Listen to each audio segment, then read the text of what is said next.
Ch1. You are listening at FameTV.info. As everyone knows, Yuran is a dumbass. In August, Ronggung City ushered in the hottest day of the year. The internet cafe owners on Jiangdong Road had all gathered in a QQ chat group and were having a heated discussion about a person named Yuran. Last Saturday, the police came to check IDs.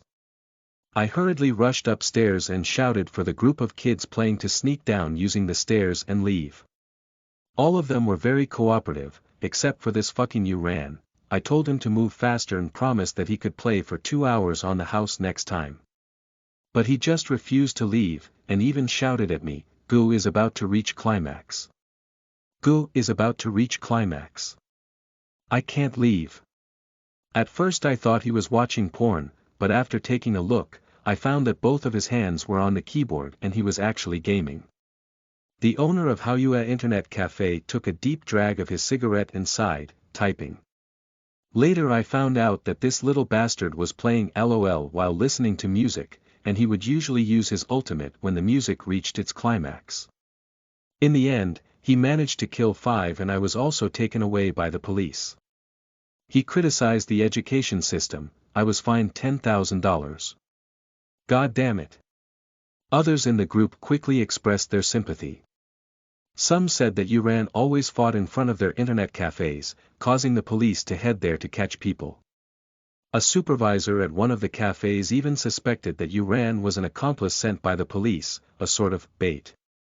Recently, the police station on Jiangdong Road had become stricter about arresting minors who accessed the internet. No one wanted to have their business suspended. After today's discussion, they unanimously decided that they would no longer entertain primary and middle school students during the summer vacation, especially that troublesome URAN.in. The following week, all that aired on TV were reports about the London Olympics and warnings for rising temperatures. The scorching rays of the sun burned the asphalt roads and the city buildings appeared to waver in the thin air. On this day, Yuran stood at the entrance of Haoyue Internet Cafe and saw a sign with a warning from the police, stating that the minors were prohibited from entering the cafe. Under the sign, there was a new rule personally written by the owner of the Internet Cafe. Yuran and dogs are not allowed to enter. Yuran sneered and turned around disdainfully to head to another Internet Cafe. Upon arrival, he found that there was also a sign at this door. It said, "Dogs can come in, Yuran can't." He stared at this line and fell into deep thought, coming to a realization. He had been cancelled by Jiangdong Road's Internet Cafe Alliance. The heat of summer lent itself to impulsive thoughts. Just a few seconds after anger had risen in Yuran's heart, it was smothered by an inexplicable satisfaction. Carefully thinking about it, no one on the whole of Jiangdong Road had ever been jointly boycotted by the owners of internet cafes. What did this imply? It implied that, in their eyes, his abilities were already strong enough to pose a threat to them. In short, he had reached the level of existence of a boss even though he was still a minor. Damn, I'm awesome. With his sudden realization, Yuran was even feeling a bit proud. The air conditioning in the convenience store was strong. Yuran grabbed a can of iced cola and lined up for checkout. His phone kept vibrating. He took it out and saw that he had received a new order. Degree Bergson. Are you there? Help me kill someone. The other party had gotten straight to the point, sending a picture of a boy. Tej og fel si kimf, jubra obgafalku ob qjs ob tlrm beach. Kofk tlr tlut bruntbif kagjimf stjulkjalk, tftjv ifuekab ajks bgvfgr bchh. Stjulkais, tlr bgvfgr kfgf ob wolvifrunt by aljuder, okmievelku enfgeil kalvjalk, kijslku bcfgo bo batfgr lc ujfr, bcf.bc.bcfsb.sb yabglka fam, g bo ktlmt kfgf mifgs qglmfv. Chkolko ogbu 50 of 100 sechk. KBVJS KJR ATF Algra Alf TF TJV Mkavkv JG Defra YFSBCV TLR Jilal Alpha. SNFC Atbut TF KJR Kavkulkul Kavchis, LR La Raliaik Braliafa Bumbula Wegvgam Dragius LCJ Rubmulfaz Ekv ATF Gif Bo Ijk, Ja Adler Alf, OBG ATF RJXF BO CHLKHKLK ATF JQQFJGJCMF BO OB WJCCFGR Te Edge Rayleigh Rifgulberis MBCRLVFGFV ATF KBGVR JCV KILF OB ATF BATFGAZ. Sorry, but I've already washed my hands clean of this business. It'd be better for you to go find another killer. His words were filled with a subtle arrogance. After sending this pretentious reply, Yu ran casually threw 2 coins into the cashier counter, as if he was a mysterious adventurer in a wuxia novel, throwing down his money pouch and grabbing a flask of wine before sauntering off. After leaving the convenience store, his phone vibrated again. The other person asked, "Don't you help others with in-game battles?" Yu ran reacted slowly, "Huh? You don't mean actual murder?" Degree Berkson. Degree Berkson. Forget it, I'll find someone else. Why Yu ran? Wait a minute. All who come to me are clients. I'm super cheap. The other party said. 250 solo. Kill that person. Use my account, and remember to take a screenshot. Yu ran scrolled through the chat log, clicking on the photo of the boy above. He saw a line of words below. Mystic Passion Battle Telecom District 3 PvP Champion, Maria, 15 years old. Instead of the handsome features of this person, the first thing Yu ran noticed was actually his school uniform. That was the uniform of students from Ronggang Overseas Affiliated School, one of the best schools in the city. Yu ran had always thought that the minds of the city's top students were enriched through reading alone. It turned out that not only were top students also exposed to online games, some of them could even rank first in the entire server. As expected, truly intelligent people could do more than just study. Why Yu ran didn't have experience with this unpopular online game, but he believed that he was quick to learn in this area, so he took on the order without hesitation. Since all the internet cafes on Jiangdong Road no longer welcomed him, Yu ran had to take the bus to Jiubao Street. That was the #1 commercial district in Ronggang City. After one grew tired of playing games, they could even conveniently check out the new styles of sports shoes for the summer season. For the next several days in a row, Yu ran spent all his time in internet cafes. He diligently practiced his PvP skills, expertly wiping out the arena. Sometimes he would log on to the game forum for Mystic Passion Battle to read the posts. He saw that the most popular posts on the forum were screenshots of players showing off which district PvP champions they had solo killed.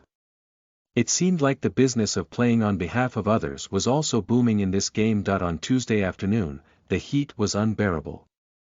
With half a stick of an ice pop in his mouth, Yu ran was engrossed in observing the scrolling announcement bar on the lower left corner of his screen. Legend, player Maria has entered the arena. The time was finally here. Yu ran sucked in a mouthful of crushed ice, the taste cool and sweet as it slid down his throat. He quickly tapped the keyboard with his fingertips, manipulating his in-game character onto the battlefield before issuing a challenge to Maria. His opponent quickly accepted and rapidly unleashed his skills.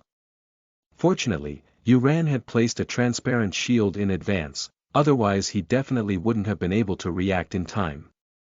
The two changed positions constantly, confusing each other.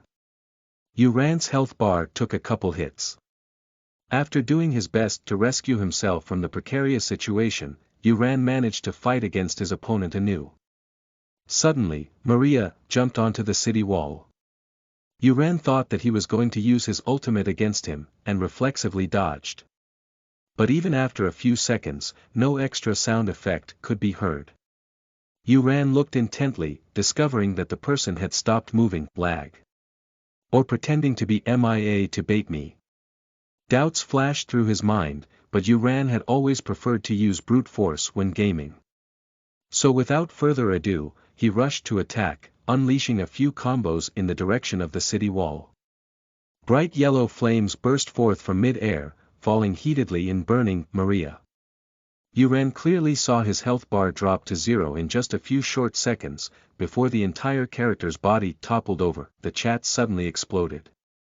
The champion of the server's PK rankings had not only been rapidly defeated by another, he was even hanging upside down on the city wall like a pendant.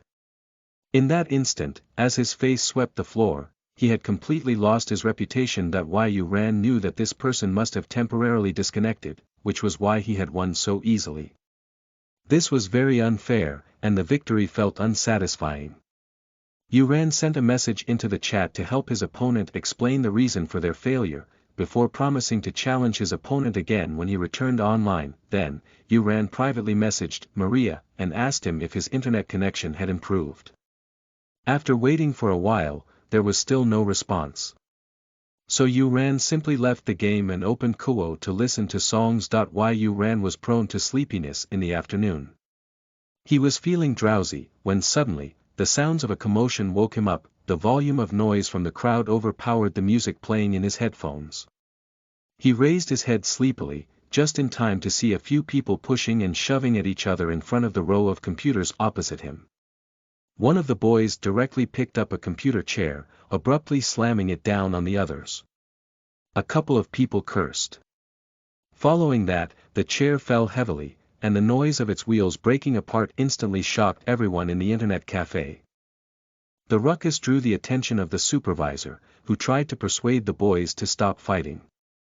However, his efforts were futile, so he immediately grew stern, kicking the troublemakers out of the internet cafe. If they wanted to fight, they would have to fight outside. Otherwise, he would call for the police. Yu Ran observed that the conflict had occurred between the boy who threw the chair and a group of thug-like young men with tattoos on their arms. Additionally, this group of people were carrying batons and machetes on their waists. They looked as though they were ready to fight at any time. Yu Ran reckoned that things wouldn't end well for the boy once he stepped out of the door. This boy was tall and slender. Even in a crowd of people, his cold expression and air of arrogance was especially eye-catching. Raising his head, Yu Ran absent-mindedly took a glance at his appearance. The other party was walking in a hurry, so Yu Ran was only able to catch a glimpse of his clean, white skin and attractively sharp nose. Looking straight at his face, the boy's indifferent expression seemed a bit familiar. Yu Ran hesitated for 2 seconds before taking out his phone to check the photo of Maria that he had saved a few days ago. After comparing it with his impression of the boy just now, he quickly got up and ran out of the internet cafe to follow the group of people. As expected, upon getting closer, he saw that the boy's path had been blocked by the gang. Their leader was a thin young man with fierce eyebrows and a hoarse voice. He was cursing with swear words that even Yu Ran found vulgar. The leader raised his hand, shoving the boy roughly, but the boy didn't stumble backwards, and merely raised his arm to block the blow. The lout fished out a butterfly knife that he carried with him. The sharp blade gleamed with a chilling light in the scorching sun. A follower next to him smiled crookedly, raising his chin as he said to the boy, "In future, have a bit more situational awareness, alright Didi. You even have the guts to provoke Su Si from Jiubao Street's Tong Terrace. Why insist on lying on a hospital bed when there's a wide road to walk on?" The tip of the other party's knife swung threateningly in the air. The boy stood there unmoving, saying calmly, "Albino Honduran milk snakes are already extremely rare. Not to mention those that are double-headed due to mutation. The probability of something like that appearing is most likely only 1 in 10,000. I don't believe anyone else in Ronggang can find a second snake with these characteristics. Stop fucking pestering me." The young man named Su Si was very angry, and aimed the knife at the youth's soft abdomen. However, the nature of Ronggang's gangs had always been, if you can use your mouth, try not to use your hands, and the boy in front of them was obviously underage. Su Si knew that if he hurt him, he would definitely be punished severely, so he was simply adopting a fierce attitude. "It was originally mine," the young man said forcefully. "Oh, yours. Lousy just paid the balance for it this morning and suddenly it's become yours with just a glance." Su Si was angered into laughter by the boy's arrogant attitude. He swung the butterfly knife in his hand, and the people next to him understood his implicit message. They stepped forward, pressing on the boy's shoulders and neck respectively, as if they really wanted to sort him out. The boy reacted very quickly, immediately bending down and raising his arms horizontally. He hit their lower abdomens with the joints of his elbows, and decisively kicked the inside of their knees before his opponents had the chance to fight back. With jelly legs, they fell to the ground in a kneeling position, a continuous stream of swear words escaping their mouths. The boy frowned and stared at Su Si. He spoke a little faster. Then tell me where you bought it. Did the Forestry Bureau approve the purchase? Su Si was somewhat anxious, and his fist clenched around the knife tightly. You little fucking rascal. Where did you come from to toy with me? From beginning to end, Yuran had been hiding in a corner and observing quietly. Upon sensing that the situation had taken a turn for the worse, his innate sense of justice prompted him to stand up immediately to prevent a murder from happening. He rushed over and yelled in a practiced manner. The supervisor has called the police. As soon as they heard his words, the gangsters who had taken out their weapons immediately withdrew them. Just now, there had been some distance between Yuran and the group of people. When he ran over and shouted at them, it just so happened that he ended up behind the boy. As a result, he was unable to see his expression at the moment. However, Yuran could see the expressions on the other people's faces very clearly. Hearing that the police were nearby, they all reflexively put away the weapons in their hands. Just as Yuran was breathing a sigh of relief for the boy, he saw the back of the person in front of him swaying. In the next second, the boy fell backward stiffly, like a robot that had been suddenly powered off. Fortunately, Yuran was sharp-eyed and quickly supported the boy's shoulders with his hands from behind. The other party's body had lost its center of gravity. It pressed down on Yuran, slowly forcing him into a crouching position, until he was nearly kneeling onto the ground. The situation in front of him stunned Yuran for a while. He looked at the face of the boy in his arms. He had both eyes shut tightly. Just like that, the first chill he experienced in the midst of this scorching summer swept from the bottom of his heart to the tip of his head. Yuran raised his head incredulously, and asked with a panicked expression. You guys scared him to death. Listen to the full novel at FameTV.info, direct link in the description.